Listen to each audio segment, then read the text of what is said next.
Chapter 1 The Whispers of the Wisteria. The air in the royal gardens of Eldoria was thick with the scent of wisteria, a sweet perfume that usually soothed Queen Lyra's restless spirit. Today, however, it only seemed to amplify the unease coiling in her stomach.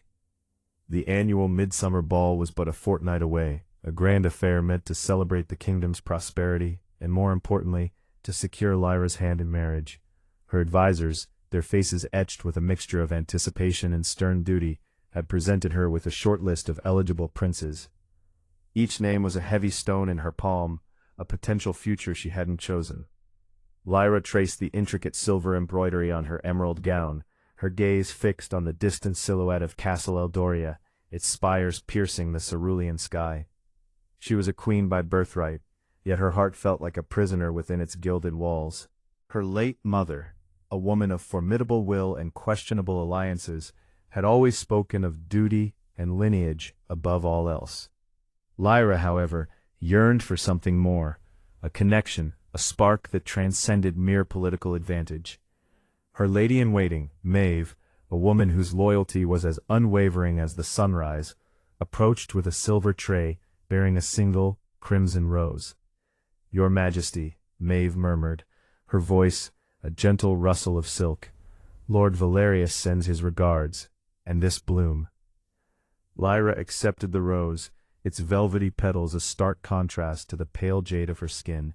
Valerius, the wealthiest duke in the southern provinces, known for his shrewd business acumen and his icy demeanor. He was, by all accounts, a suitable match. His lands were vast, his influence undeniable.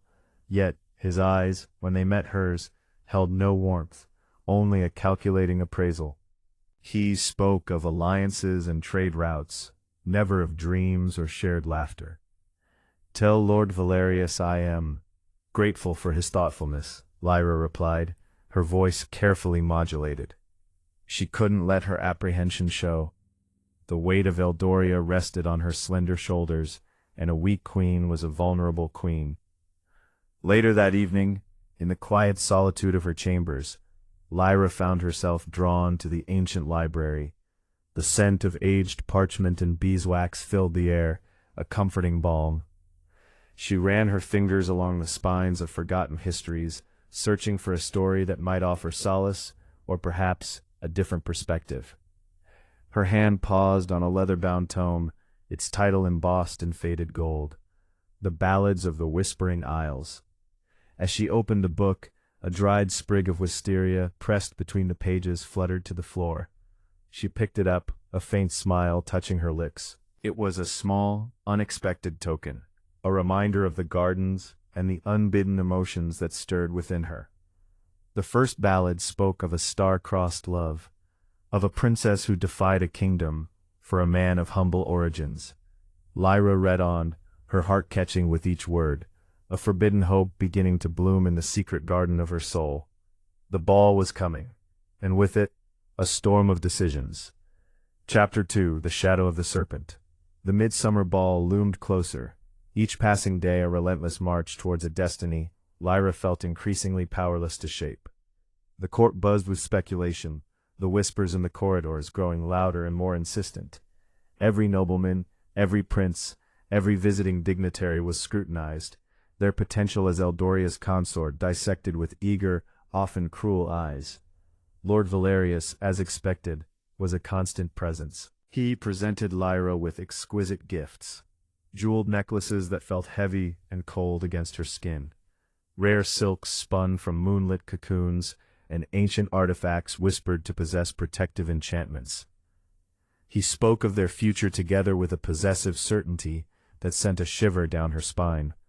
He saw Eldoria, its fertile lands and strategic ports, as an extension of his own burgeoning empire. Lyra, he seemed to view, was merely the gilded key to unlocking its full potential. One afternoon, as Lyra reviewed trade agreements with her council, the chambers fell silent. A new presence had entered the room.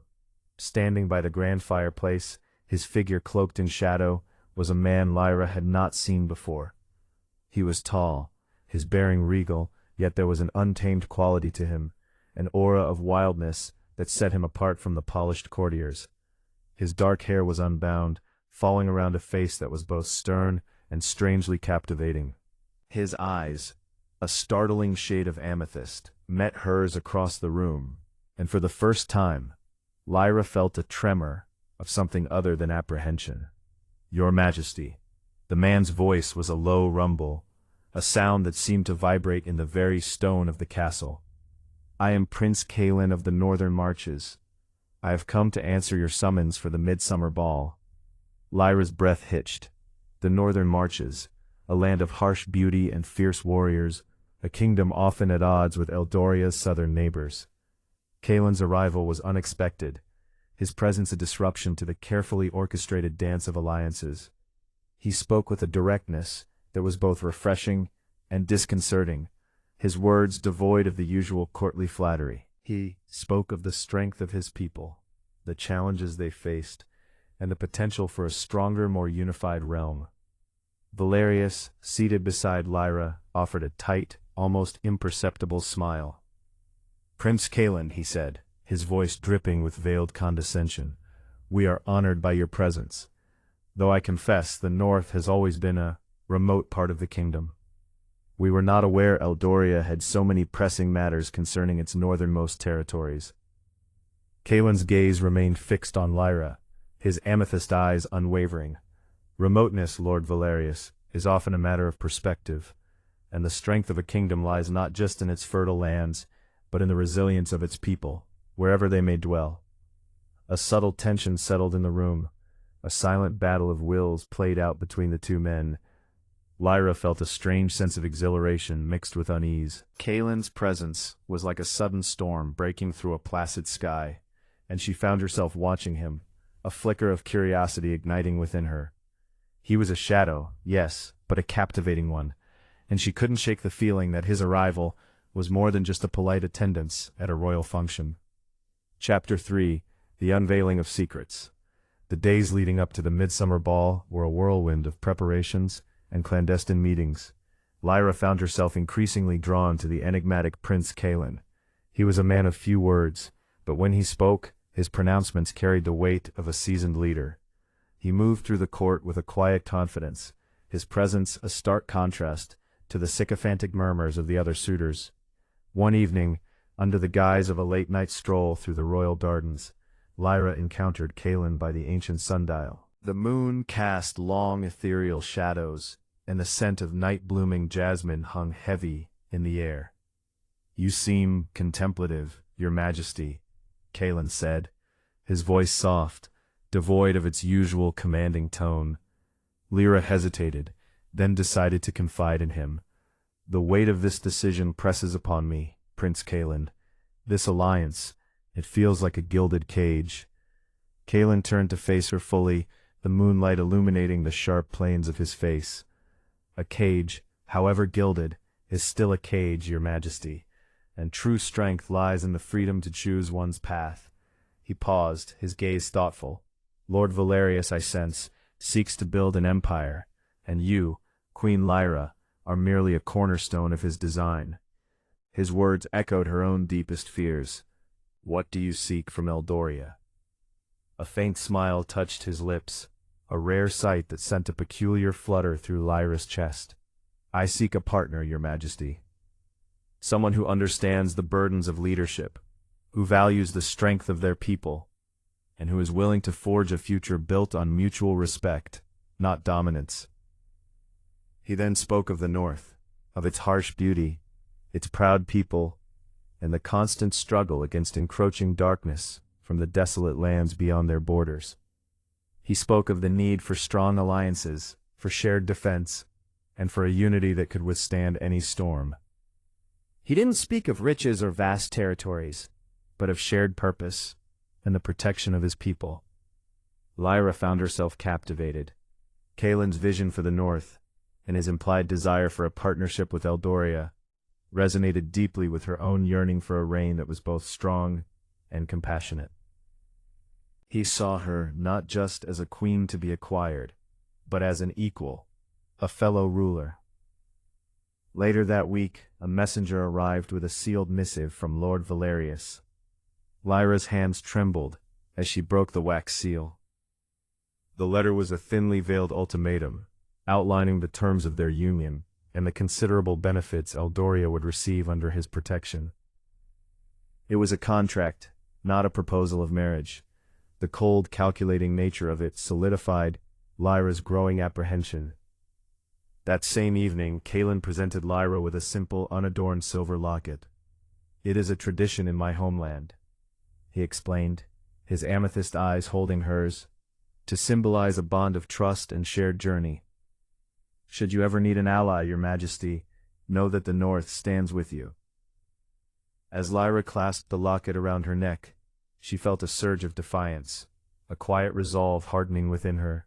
The secrets of the court, the veiled intentions of her suitors, and the true nature of leadership were beginning to unveil themselves. And Lyra was ready to face them, whatever the cost. Chapter 4: The Serpent's Coil Tightens. The eve of the midsummer ball arrived, painting the Eldorian sky with hues of crimson and gold. The castle was a spectacle of shimmering silks, the air alive with the melody of harps and the laughter of nobility. Yet, beneath the veneer of festivity, an undercurrent of tension pulsed. Lord Valerius, ever the strategist, had subtly orchestrated his presence, his every move designed to underscore his suitability and his perceived claim to Lyra's hand. He moves through the ballroom with an air of possessive confidence, his hand often resting on Lyra's arm, his whispers a constant reminder of their impending union. He introduced her to his key allies, men whose faces were as hard and unyielding as the coins they dealt in. They spoke of trade routes, of fortifications, and of the stability Valerius would bring to Eldoria. Their words were a subtle but potent form of pressure, a demonstration of the power he already wielded. "You see, my queen," Valerius murmured, his gaze sweeping across the assembled dignitaries, "the future of Eldoria is secure with me. Our prosperity will know no bounds." Lyra forced a smile, the weight of his words pressing down on her. The silver locket, a secret comfort against her skin, felt like a defiant ember against the chill of his ambition. Prince Kaelen, however, remained an intriguing enigma. He mingled with the guests, his presence commanding respect without demanding it. He spoke with the common folk who served the banquet, listening intently to their concerns, a stark contrast to Valerius's dismissive nods. Lyra watched him, a strange mix of curiosity and growing admiration stirring within her. He was a different kind of power, one rooted in genuine connection and empathy. As the night wore on, Valerius steered Lyra towards a secluded alcove, draped in velvet and overlooking the starlit gardens. "Lyra," he began, his voice dropping to a more intimate, yet still calculating tone, "the time for pretense is over. Tomorrow, the kingdom will know their future queen, and I will not be denied what is rightfully mine." He reached out, his fingers tracing the curve of her jaw. "Eldoria needs a strong hand, Lyra, my hand, and you, my dear, will be its celebrated consort." Lyra's heart hammered against her ribs, his touch felt possessive.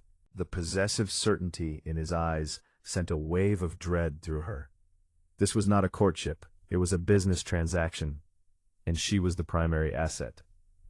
Suddenly Kaelen appeared at the entrance of the alcove, his silhouette a stark interruption to Valerius's encroaching intimacy. He held a single crimson rose, its petals a deep velvety hue. He offered it to Lyra, his amethyst eyes conveying a silent message of support. "Prince Kaelen," Valerius said, his voice hardening, a dangerous glint entering his eyes, "you interrupt a private conversation. Perhaps you are unaware of the protocols of royal courtship." Kaelen's gaze shifted to Valerius, his expression unreadable. "I am aware, Lord Valerius, that true courtship is built on respect and genuine affection, not on veiled threats and the assertion of ownership." He then turned his attention back to Lyra, his voice softening. "Your Majesty, may I have the honor of the next dance?" The unspoken challenge hung in the air, a silent declaration of rivalry. Valerius's jaw tightened, his knuckles white as he clenched his fists. Lyra met Kaelen's gaze, a flicker of defiance igniting within her. The serpent's coil was tightening, but she would not be crushed. She took Kaelen's offered hand. Chapter 5: The Serpent and the Storm. The music swelled, a lively waltz that seemed to mock the undercurrent of tension. As Kaelen led Lyra onto the dance floor, Valerius watched them, his expression a mask of barely suppressed fury. His hand, which had so recently rested possessively on Lyra's arm, now rested on the hilt of his sword, a silent promise of retribution. Kaelen's touch was firm, yet gentle, his movements fluid and assured. He danced with an innate grace that spoke of both strength and humility. Lyra found herself relaxing into his lead, the worry that had been a constant companion for weeks beginning to recede. "You are a brave woman, Queen Lyra," Kaelen murmured, his voice low and warm against the din of the ballroom. "To defy a man like Valerius takes courage." "He presents a compelling case for alliance," Lyra replied, her voice carefully neutral, though a spark of amusement touched her tone. "His arguments are most persuasive, though perhaps lacking in romance." Kaelen's amethyst eyes glinted with a shared understanding. "Romance, Your Majesty, is a luxury few rulers can afford, but respect, trust, and genuine partnership are necessities for survival, let alone prosperity." He then steered her in a graceful turn, his gaze meeting hers. "Lord Valerius sees Eldoria as a prize to be claimed. He does not see its heart." Lyra felt a surge of gratitude. Kaelen understood. He saw beyond the crown, beyond the political machinations. "And what do you see, Prince Kaelen?" she asked, her voice barely a whisper. "I see a queen," he replied, his gaze earnest, "who bears the weight of her kingdom with grace and strength. I see a potential ally who could bring light to even the darkest corners of our realm. And," he paused, his gaze softening, "I see a woman of remarkable spirit." Their dance continued, a silent conversation of shared glances and unspoken promises, but the stolen moment of connection was shattered by a sudden, sharp exclamation. Valerius, his face contorted with rage, had stepped forward, shoving aside a bewildered courtier. "Enough!" Valerius roared, his voice cutting through the music. "This charade is over. Lyra, you are betrothed to me. Tomorrow the kingdom will witness our union. There will be no further distractions." He glared at Kaelen, his eyes blazing with a venomous intensity. "And you, northern wolf, will return to your frozen wastes." The ballroom fell silent, all eyes fixed on the unfolding drama. Lyra's heart sank. Valerius, in his arrogance, had chosen to escalate. Kaelen, however, remained outwardly calm, though the tension in his body was palpable. "Lord Valerius," Kaelen said, his voice dangerously low, "you presume much. Queen Lyra's hand is not a prize to be claimed by force or intimidation. Her decisions are her own. Her decisions are guided by the needs of her kingdom," Valerius retorted, his face flushed. "And the needs of Eldoria are best served by an alliance with me, not some half-savage from the north." A collective gasp rippled through the assembled guests. The insult was blatant, the aggression undeniable. Lyra stepped forward, her voice ringing with newfound authority. "Lord Valerius, you have overstepped. Your insolence will not be tolerated." Before Valerius could respond, a chilling gust of wind swept through the ballroom, extinguishing several torches and plunging parts of the room into shadow. The heavy velvet curtains by the windows billowed inwards, as if the storm outside had decided to make an early entrance. The air crackled with an unseen energy, and a low guttural growl echoed from the darkness beyond the windows. The serpent's coil had tightened, but it had also awakened a storm, both within the castle and perhaps within Lyra herself. Chapter 6. The Shadow of Betrayal. The storm raged outside, mirroring the tempest brewing within the royal ballroom. The extinguished torches cast long, dancing shadows, amplifying the fear and uncertainty that had descended upon the guests. Lord Valerius, momentarily stunned by the sudden disruption, recovered his composure, his eyes still fixed on Kaelen with a predatory glint. "A convenient display, Prince Kaelen," Valerius sneered, though his voice lacked its earlier conviction. "Perhaps you have more tricks up your sleeve than merely pretty words and stolen dances." Kaelen's gaze remained steady, his body poised as if ready for a fight. The natural world, Lord Valerius, does not require my invocation to express its displeasure. He then turned his attention back to Lyra, his expression etched with concern. Your Majesty, the situation is becoming untenable. I suggest we retreat to a more secure location. Lyra nodded, her mind racing. Valerius's outburst had revealed his true nature, a man driven by ego and ambition, not by a genuine desire to serve Eldoria. The veiled threats, the possessive touch, the public display of anger, it all painted a grim picture of their potential future. Can Eldoria truly afford such a precarious alliance? Her words, spoken with such calculated sincerity, struck a chord with some of the more cautious nobles. Whispers of doubt began to circulate, the seeds of suspicion planted by Isolde's carefully chosen words. Lyra felt a pang of unease. Valerius had surrounded himself with allies, and Isolde was perhaps his most dangerous weapon. Lady Isolde, Lyra replied, her voice firm, Prince Kaelen is a guest of this court, and his words carry the weight of his honorable lineage. Lord Valerius, however, has displayed a distressing lack of decorum. Valerius, seeing his advantage slipping, decided on a more direct approach. He turned to the assembled nobles, his voice resonating with false magnanimity. My friends, my loyal subjects, tomorrow I intend to solidify our future, a future of unprecedented prosperity and security. I invite you all to witness the formal betrothal ceremony. Queen Lyra will be my bride, and Eldoria will flourish under our joint reign. He then looked directly at Lyra, his gaze unwavering, a silent demand for her compliance. The pressure was immense, the weight of tradition and expectation bearing down on her. Suddenly a shadow detached itself from the wall near the ballroom entrance. It was a man Lyra recognized as one of Valerius's personal guards, his face impassive, his movements precise. He approached Valerius and whispered something in his ear. Valerius's eyes widened slightly, a flicker of surprise, then cold anger crossing his features. This is most inconvenient, Valerius muttered, then addressed the assembly. It appears an urgent matter requires my immediate attention. However, he declared, his voice regaining its commanding tone, the ceremony will proceed as planned tomorrow. Queen Lyra, I expect your full cooperation. With that, he turned and strode from the ballroom, Isolde close at his heels, her parting glance at Lyra filled with a chilling triumph. Lyra watched them go, a knot of dread tightening in her stomach. Valerius's sudden departure, coupled with Isolde's subtle manipulation, felt like a prelude to something far more sinister. The storm outside seemed to be gathering strength, and Lyra had a terrible premonition that the true betrayal was yet to come. Chapter 7.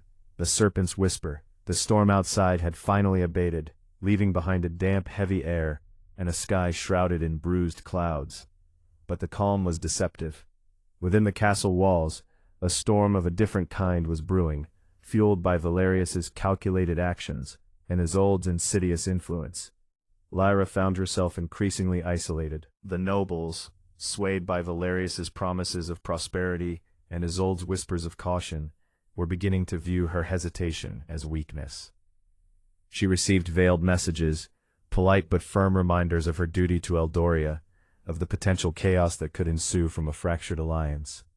Kaelen, however, remained a steadfast presence.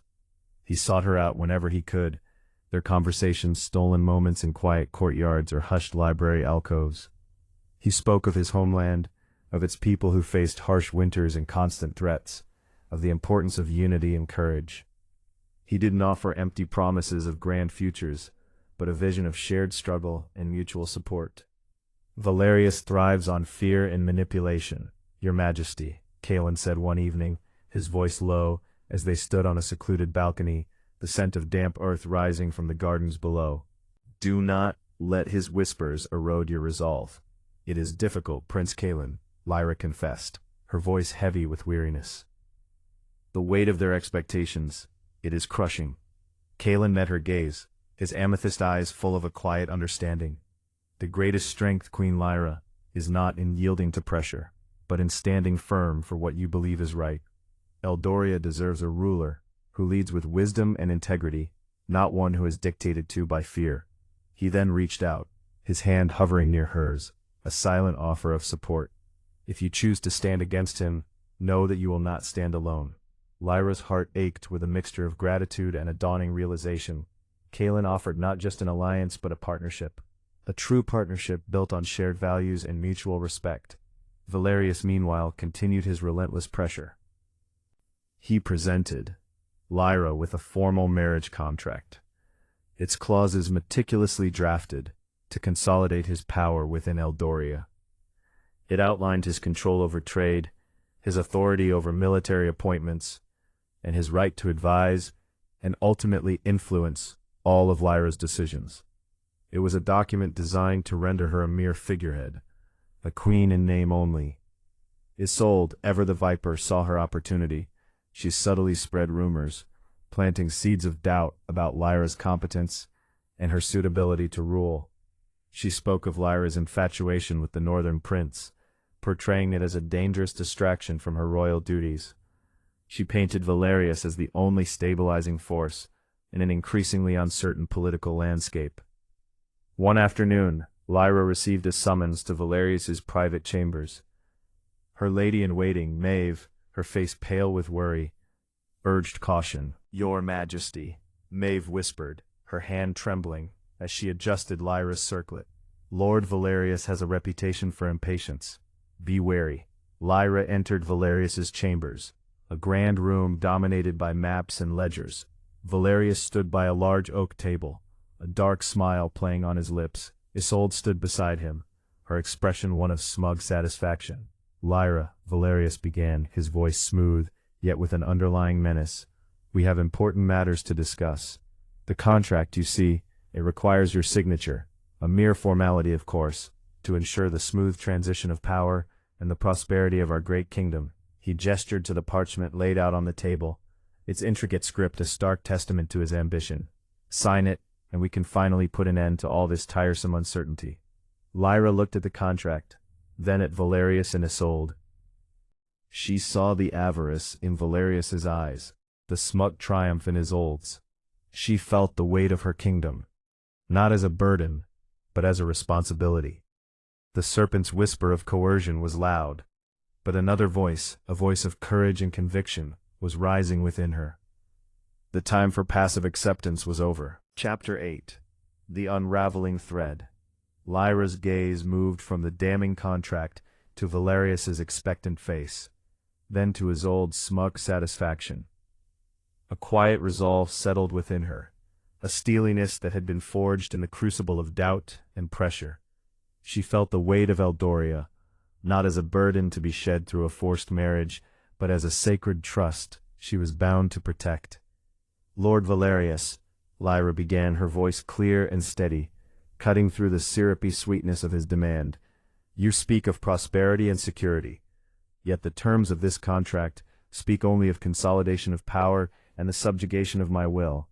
Valerius's smile faltered. "Subjugation, your Majesty? I prefer to think of it as guidance.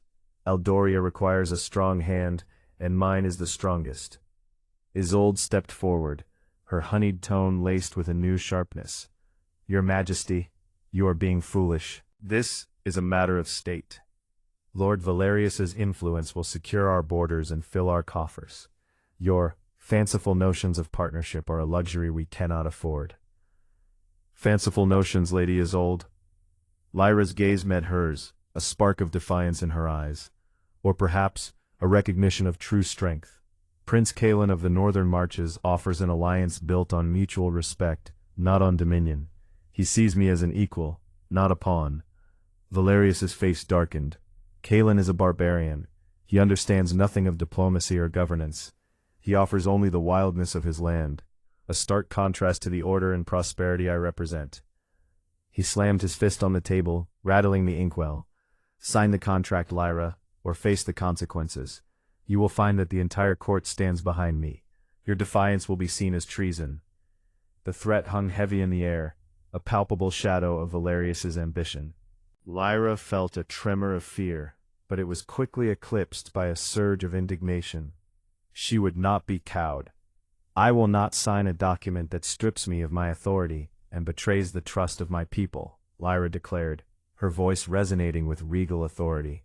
My duty is to Eldoria, and that duty compels me to seek alliances that truly benefit our kingdom, not those that serve the ambition of a single man. She then met Valerius's furious gaze directly.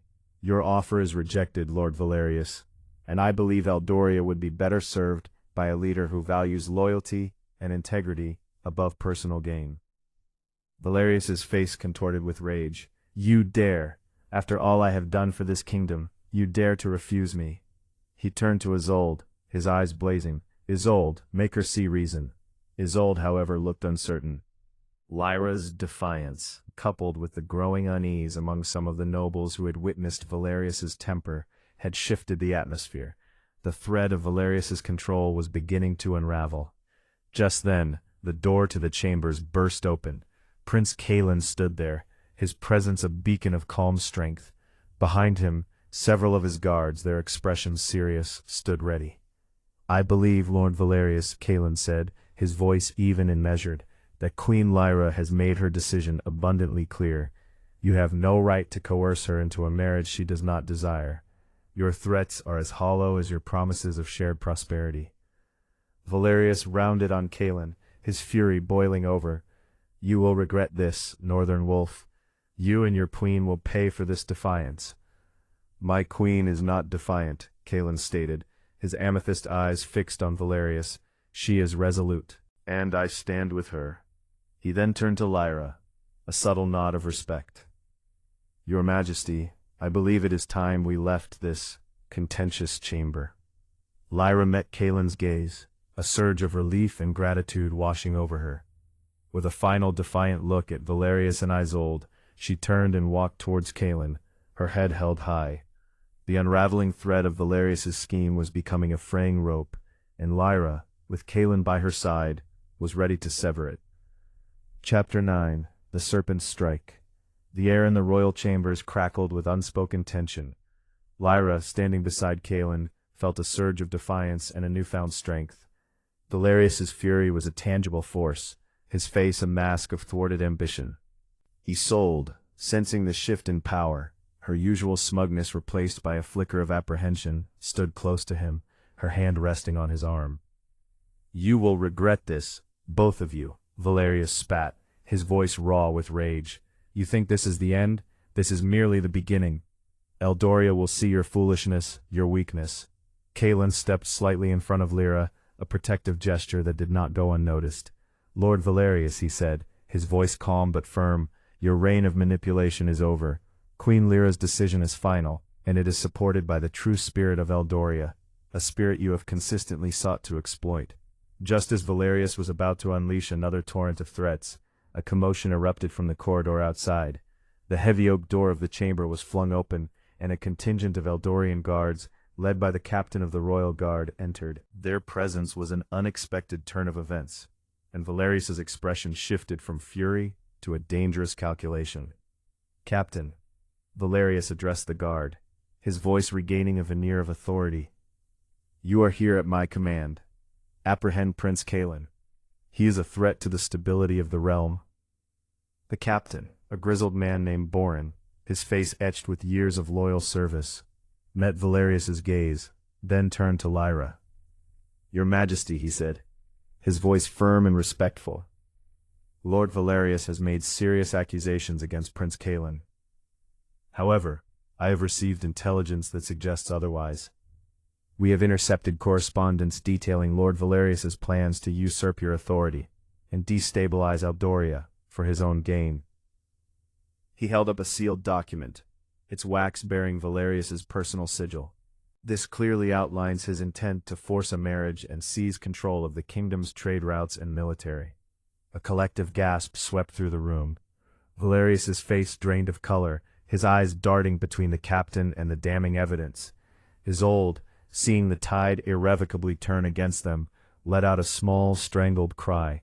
Lies, Valerius bellowed, but his voice lacked conviction. This is a fabrication. Boren, you have been loyal to me for years. My loyalty, Lord Valerius, Captain Boren replied, his gaze unwavering. is to the crown of Eldoria, and to Queen Lyra. Your actions have proven you to be a threat, not a protector." He gestured to his men. "Seize Lord Valerius and Lady Isolde. They will be held for treason." The guards moved swiftly and efficiently. Valerius, sputtering protests and threats, was restrained. Isolde, her face pale with shock and fear, offered no resistance.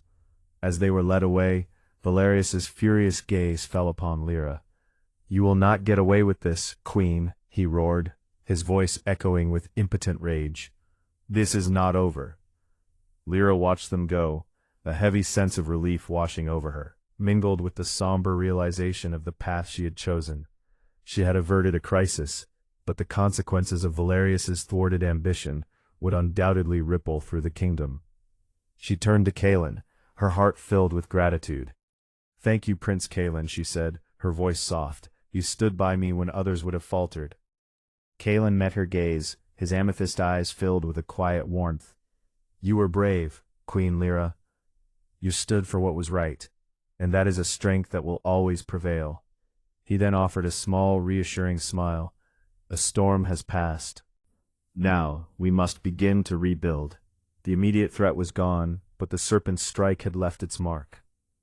The kingdom would need time to heal, and Lyra knew that with Kaelen by her side, they could face whatever challenges lay ahead.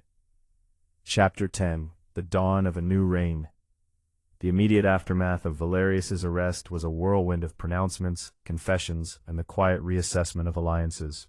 Lyra, with Kaelen at her side, navigated the delicate task of reassuring her people and consolidating her reign. Captain Boren, his loyalty proven, was promoted to commander of the royal guard, a testament to his unwavering dedication to Eldoria. The nobles, shaken by Valerius's treachery and impressed by Lyra's resolute leadership, pledged their renewed allegiance. The court, once a place of veiled manipulation, began to shed its cynicism, replaced by a burgeoning sense of hope and unity. Lyra, no longer a prisoner of expectation, found her voice, speaking with a clarity and conviction that resonated throughout the kingdom. She addressed her people, not from the confines of her chambers, but from the grand balcony overlooking the castle courtyard. She spoke of the challenges they had faced, of the importance of trust and integrity, and of her vision for a stronger, more prosperous Eldoria, built on the foundations of mutual respect and shared purpose. "Eldoria," she declared, her voice carrying on the gentle breeze, "has weathered a fierce storm. But storms, though they may rage, also cleanse the air and bring forth new growth. Under my reign, Eldoria will not be a kingdom ruled by fear or ambition, but by justice, compassion, and the unwavering strength of its people." Kaelen stood beside her, a silent, steadfast presence. His presence was not one of dominance, but of partnership. Their shared glance spoke volumes, a promise of a united future, a partnership forged not in obligation, but in genuine affection and shared ideals. In the weeks that followed, Lyra and Kaelen worked closely together. They revisited trade agreements, ensuring they were fair and beneficial to all regions. They strengthened Eldoria's defenses, not through aggressive expansion, but through strategic alliances and the empowerment of its people. Kaelen's counsel, born from the resilience of the North, proved invaluable. He understood the importance of preparing for hardship, of nurturing the land, and of cherishing the bonds that held a kingdom together. Lyra found herself increasingly drawn to Kaelen, not just as an ally, but as a man. His quiet strength, his unwavering integrity, and the genuine warmth in his amethyst eyes captured her heart. Their conversations, once filled with matters of state, now ventured into shared dreams and quiet intimacies. He spoke of the wild beauty of his homeland, and she shared her love for the rolling hills and vibrant gardens of Eldoria. One evening, under a sky ablaze with stars, Kaelen presented Lyra with a simple circlet of woven silver, inset with a single deep amethyst. "This," he said, his voice filled with emotion, "is not a symbol of ownership, but of shared journey, a promise of a future built together, queen to queen, heart to heart." Lyra accepted the circlet, her fingers trembling slightly. She met his gaze, her own eyes shining with unshed tears of joy. "And I, Prince Kaelen," she whispered, "accept your promise, and offer mine in return." The midsummer ball, once a symbol of impending obligation, had become a turning point, a catalyst for change. The crimson crown of Eldoria would not be worn by a queen beholden to an ambitious suitor, but by a ruler who had found her strength, her voice, and her true partner. The dawn of Lyra's reign had arrived, a reign promising not just prosperity, but a deep and abiding love, a testament to the enduring power of courage and the unexpected blossoming of the heart.